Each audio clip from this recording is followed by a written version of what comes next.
really dope. Actually saw on Facebook the other day the actual poet that had written all that stuff. Beyonce did not write it. Like, everybody was like, Beyonce wrote spoken word, and she was like, no, she just really likes this artist. Yeah. But yeah, anyway, lemonade, I guess. Yeah, I guess. Who knows, like I said, what really goes on in anybody's relationship. You shouldn't speculate or be a doom wisher on people all the time. No. Like, I knew he was cheating. She wrote a song about it. Why do you want to be right about somebody's family being ruined? Because they're celebrities. Everybody wants to build them up and break them down. Like they're toys. Like, why are you like, haha, I told you their life's over. What? Why would you want somebody to be unhappy? People are bitter. They're worth billions of dollars. Good luck with that. Tearing them down as you type all your negative comments on your iPhone 3 in your trailer. Yeah. That was an electronical joke. That was where it went to my head.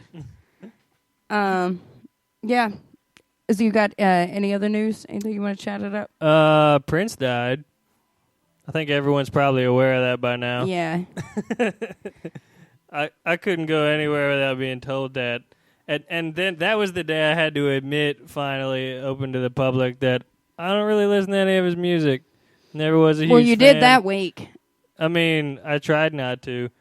Every nothing station. against him. He's probably a perfectly fine dude, but I'm just not into that music. Every Sorry. station. Yep. Every station. Yep. I love Prince. He was my first crush when I was a kid.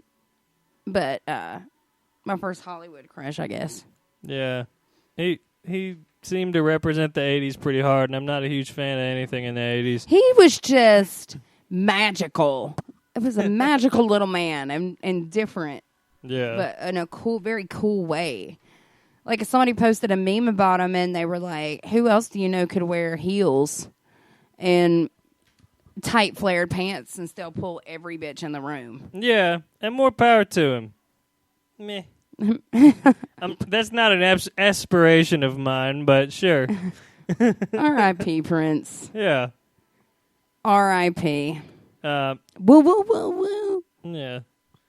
Let's see. Other news. I don't know if we even want to touch this, but the presidential race is pretty heated. I don't even know what's going on, so you can fill me in real quick. All right, so it's all but guaranteed that Donald Trump is going to be the Republican nominee, which is a terrible thing for people worldwide because he doesn't really give two shits about anyone other than himself. He publicly hates women and minorities and most of all Mexicans, even though they didn't really do anything wrong. He seems to hate pretty much everything. He tries to build himself up as a successful businessman, even though every business he's ever tried has failed and he inherited all of his money. And his name isn't really Trump, it's Drumpf. John Oliver did an excellent thing on him. Anyway, that's enough words said about him. He doesn't need any more breath. Do you know he has a video game now? A video game app? I don't doubt it. Where he's chased by Mexicans? Wow. Anyway, I want to leave him alone because he's an irredeemable asshat. On the other side, despite Hillary just seeming like the most mechanical, diabolical, awful Democratic candidate I've heard about in a while, she's beating Bernie handily. Oh yeah, and she also seems to be rigging elections with fraud at the voting machines, which is because the voting machines are 10 years old everywhere and super easy to hack. And no one's even trying to make any efforts at cleaning that up or How can verifying. you not just vote from your cell phone? Right. I mean, there are like security technological deals with like all that type of thing, but I mean there are a lot of voter suppression restrictions. There are a lot of things intentionally put in people's way, especially poor people's way, to try to prevent them from voting while legally still allowing them to vote. Like, they closed down a whole bunch of voting places right before the day so that you had to go to like 2 places in the state and you could wait in a line for 6 hours and still not be able to vote because it's too cram-packed because they made it that way on purpose. Hillary has been known, or she's been in the news lately for, I mean, beyond the email scandal, which I never really cared about. You could say that makes her a bad person if you want to. I never really cared about the email scandal, but she's been delivering like. What happened with the email scandal? She set up a private email server in her own bathroom that wasn't properly encrypted, so it made like a lot of super highly confidential, important, vital government secrets available to anyone who felt like trying to hack it. And to my knowledge, no one did hack it. She just made it extremely vulnerable in an unnecessary way. So there was that, and she lied all about it too. I think she's on trial for it. I think like she's been in legal trouble with it. But on top of that, she's been hosting like hundreds of thousands of dollars. Like she's received that money by big banks and big CEOs and stuff to give speeches, private speeches for billionaires. And either I heard one story where when that happened and the press showed up to try to get a bite of what it was she was talking about, they played static toward the press so that the press couldn't hear what she was saying because she's that afraid of the general public knowing what she's saying to billionaires, such as hypothetically, suspiciously, something like, don't worry, I got your back, I'm not going to change anything, you're still going to have your billions, and I'm not going to do a damn thing to help the poor.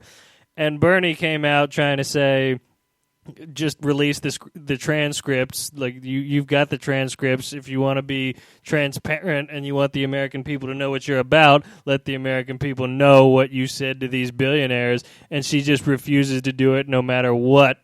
Under no circumstances will she be open and honest with the public. And despite all of that, Bernie seems to be losing, and it might be because of electoral fraud, but it's an unfortunate situation. Do you think, have I asked you this, are you going to vote? Yeah, I am. And, I mean, all that said, I'm still going to vote for Hillary if it comes to Hillary and Trump.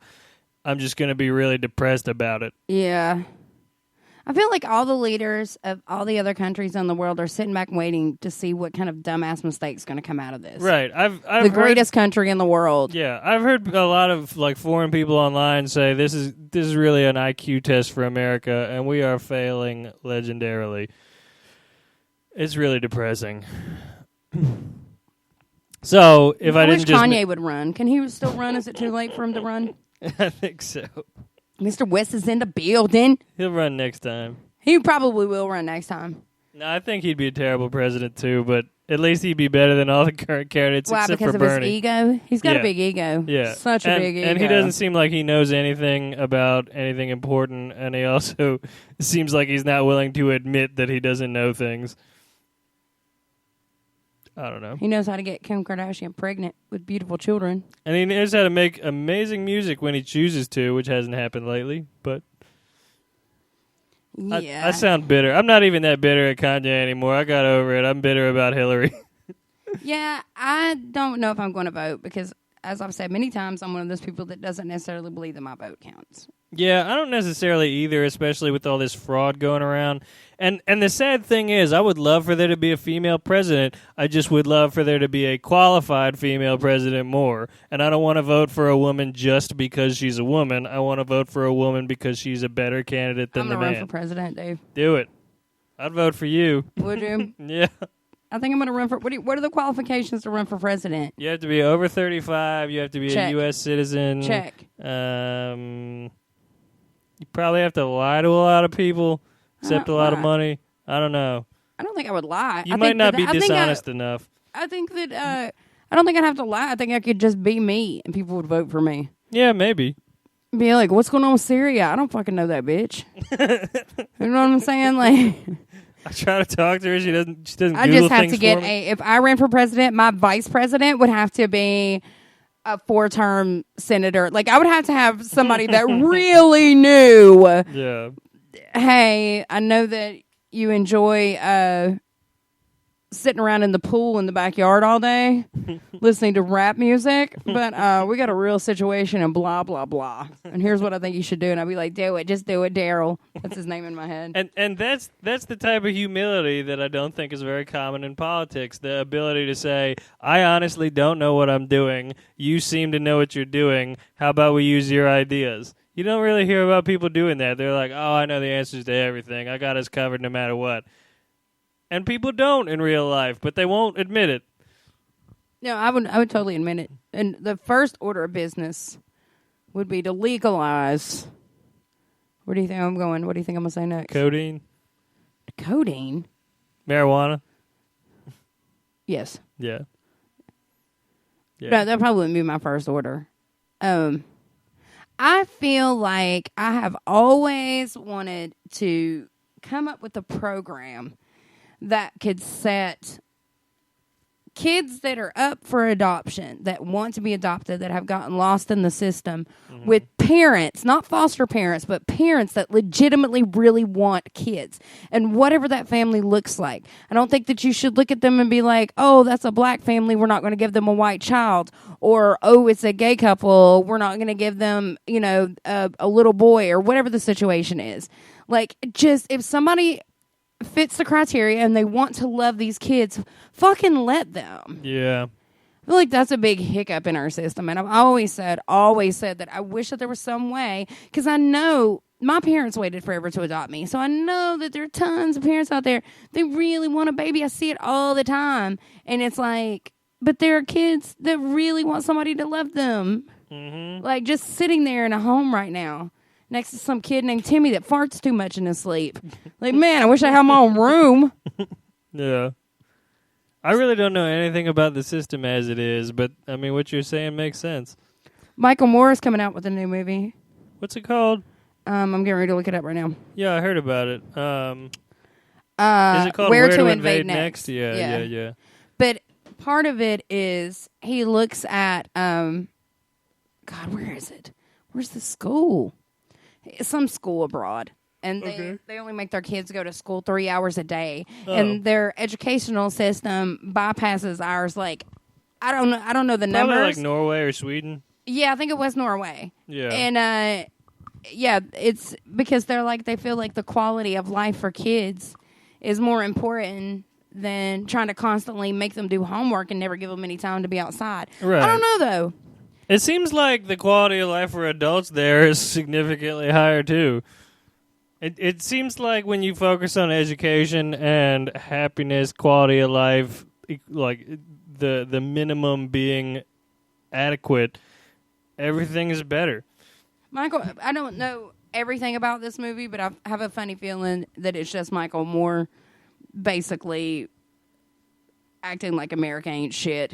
And the rest of the world is doing such a much better job. Which is unfortunate, because he probably makes a lot of good points, but because he goes so hard that direction, he loses his credibility and nobody wants to listen to him. Yeah, you can't just defamate everybody's freaking character. Right. America is not completely awful all around. It's got a lot of awful things going on in it, but it's also got a lot of great things, and it's a mixed bag like everywhere. Yeah. Yeah, but there's, like you said, there's got to be a more positive way to portray it than just to be like, right. Look how successful they are and look how unsuccessful we are. Must be ... Mm-hmm. Us. Yeah, he's kind of gone off the deep end of shocking documentary work. I was such a fan in the beginning, though. Like, Bowling for Columbine was my tea. And Fahrenheit 9/11. Fahrenheit 9/11 was extremely poignant. Mm-hmm. But, yeah. Yeah. Yeah, me too. I feel like now it's just a whole bunch of whining and complaining. Mm-hmm. And not a lot of people offering answers. Which and the movie that he did about American healthcare was really good. Oh, I didn't see that. I cried like that. I can't remember the name of the movie, but it was when my mom was actually going through a cancer scare when it happened. So I was literally in tears the entire movie because all they kept focusing on was the fact that there was health care and that nobody could afford it. Mm-hmm. Yeah, Reese, that's one of the awful parts of this country, ladies and gentlemen, welcome to the show, Reese. Welcome back to Just Me and Dave. Reese has exited the building. Reese is no longer just covered his face with his hair, and here we are. That's what happens when you got long hair. If you cover your face, it's like a little kid, like, you can't see me. I'm an invisible little angel.